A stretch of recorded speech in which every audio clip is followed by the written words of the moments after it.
Bitcoin continues to explode sideways with volume declining, similar to a married couple's interest in spending time with each other. With one analyst saying Bitcoin needs to break $64,000 before it can break 65,000 US dollars. Huge development. In other news, Bitcoin price has to go up in order for the price to go up. And with some beginning to believe a lengthening cycle is more likely than Plan B's price predictions, who will come out on top? I'm your host, Ricky Rubdown, and on this channel we put the TA in TNA and the rub in Rubdown. But enough about your mommy, guys. We have some huge developments to be getting into today, as Bitcoin has just been absolutely bonkers over the past few days. But more importantly, what Bitcoin is doing right now in this chart, some of you may not like, but I'm going to show you why this is a very good thing. Make sure to like, subscribe, turn these absolute time-sensitive alerts, as well. If you're interested in any bonuses or joining our stake pool to earn rewards, make sure to hit the pinned comment below. And as well, our competition did end, so we will be picking the winners for this. And without any further ado, now this is guaranteed to get your toes wiggling, guys. So here we have Bitcoin. We can ignore this first part here. They literally wrote an entire article with the first part talking about how in order for Bitcoin to reach all-time highs, it has to break 64,000, which blows my mind. Yes, that's absolutely true. In other news, in order for Bitcoin to reach 200,000, it must first break 100,000. But what I find more interesting here is the idea that Plan B right here, well, first of all, he had a tweet today, but his stock-to-flow model is showing, obviously, a $98,000 Bitcoin this month. But more importantly, are these cycles potentially lengthening? And this is a narrative we've heard for quite a long time, many months at this point. And basically, if I would sum it up, what that would mean is that the price could take a little bit longer to blow up to these absolutely fantastic prices.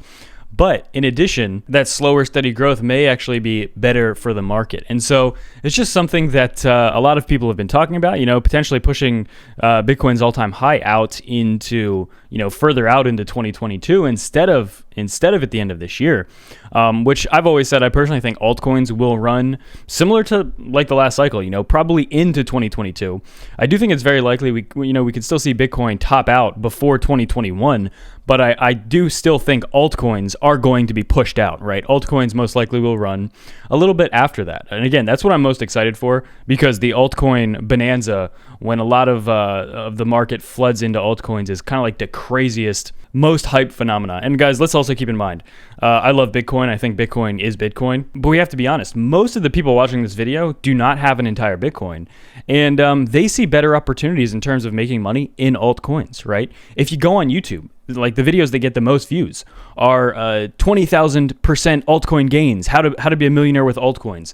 That's there's a reason that gets the most views, because most people want that, okay? If we're being honest, a lot more people are excited for 10, 20, 30, 40x's on altcoins than they are on seeing Bitcoin going from 60K to 100K, right? A lot more people are more excited about those altcoin gains. And now transitioning from that idea, JP Morgan reiterating that Ethereum is better than Bitcoin as interest rates rise due to the boom in DeFi and NFTs. And we cannot ignore DeFi and NFTs. I haven't been, but for anybody that is ignoring DeFi and NFTs, I mean, I think it would be rather silly. In fact, I actually just got off the phone. I had a quick conversation with an investment banker today, and I had just told him about what I'm, the kind of the interest rates that I'm interested in making, and he kind of just immediately was like, yeah, there's no chance you're going to get that with my strategy or with working with me. Honestly, you might as well just stay in crypto. And it's true. And to be honest, the reason I have money is because of crypto. If I was investing with a bank for the last 5-6 years, I would not have a fraction of the amount of money that I have right now. So DeFi, again, the idea that DeFi will destroy banking is not some crazy concept, right? If you're earning 5, 10, whatever percent APY with crypto, why are you going to put your money in a bank and earn 0.01% interest or something absolutely garbage, right? So again, I'm very interested, as DeFi was not around back in 2017 really in any shape or form like it is now. And so I'm very curious and interested to see how many people are going to leave their coins locked up and just keep them staked and keep earning rewards with them, because I think there's going to be a pretty decent fraction of people that do that. And once again, will that change how this this cycle plays out. I absolutely believe it will. And really, if I would sum it up, I'm bullish on Ethereum, right? I'm bullish on DeFi in general. Obviously, the gas fees with Ethereum are horrendous, horrible, absolutely. That's not something we should be okay with, which I'm not. But yeah, we just need to be very aware of that. And now with Bitcoin's chart, we're actually below the 21-day moving average for the first time since about last week.